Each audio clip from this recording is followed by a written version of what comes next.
Magnetic pillar সংগ্রহ করে রাতারাতি কোটিপতি হওয়ার স্বপ্ন, আর সেই স্বপ্নই যেন কেড়ে নিল দুই প্রাণ। পিরোজপুরের মঠবাড়ি উপজেলার আমরাগাছি ইউনিয়নের পৃথক স্থান থেকে উদ্ধার করা হয়েছে দুই ব্যক্তির মরদেহ। এ ঘটনায় এলাকায় ছড়িয়ে পড়েছে আতঙ্ক ও নানা গুঞ্জন।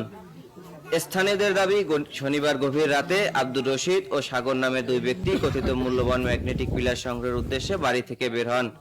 এরপর সকালে পৃথক স্থান থেকে তাদের মরদেহ উদ্ধার করা হয়।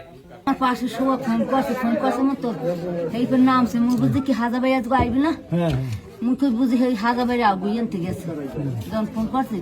তারপর আর দেখি ঘরে আর যাই মুই আর বাইরে ওই বাথরুম টুম বিশেষ করতে বাথরুম গেলে আর হর কি যে আমরা আসলে সকালবেলা আমি গরু সারি দেয়া তারপর খবর পাইলাম যে দুইটা লোক মারা গেছে।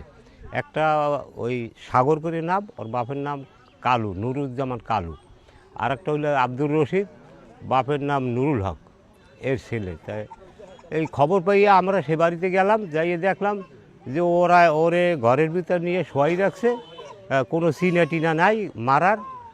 আর ওই যে ছেলেটা সাগর, ও হইলে গাড়ি চালাইতো, মোটর সাইকেল চালাইতো ভাড়ায়, লোক নেওয়া আনা করতো। এইসব লোকের কোনো শত্রু থাকার আমি মনে করি না, কারণ এরা তো কর্মজীবী মানুষ, কৃষক মানুষ, একজনের সাথে আরেকজনের কোনো দ্বন্দ্ব নাই। এই যে রশিদ ছেলেটা, ওর কোনো এই কেলেমিনে একটা লোকও বলতে পারবে না যে এর কোনো শত্রু আছে, আমার মনে হয় না এখন পর্যন্ত। সকাল 8টার দিকে আমরা খবর পাই যে দক্ষিণ আমরাগাছিয়া নামক একটা জায়গায় একটা লাশ পাওয়া গেছে প্রাথমিকভাবে, এবং তার থেকে 1.5 কিলোমিটার দূরে আরেকটা বাড়ির পেছনে আরেকটা লাশ পাওয়া গেছে। এখন লাশ দুইটা আমরা অলরেডি আমাদের জিম্মায় নিয়েছি, সিআইডির টিম আসতেছে, তারা পরবর্তী নমুনাগুলো সংগ্রহ করবে এবং পরবর্তীতে বিষয়টি তদন্তাধীন আছে যে কিভাবে এই ঘটনাগুলো ঘটছে সেই বিষয়ে মঠবাড়িয়া থানা পুলিশ অলরেডি তাদের কার্যক্রম গ্রহণ করেছে এবং পরবর্তী যে কোনো ব্যবস্থা সম্পর্কে এবং তদন্ত পরবর্তী যে ব্যবস্থা গ্রহণ করা হবে এবং এটার সাথে আসলে কি ঘটনাটা জড়িত, কেন এই ঘটনাগুলো ঘটছে সে বিষয় সম্পর্কে আমরা পরবর্তী জানাইতে পারবো।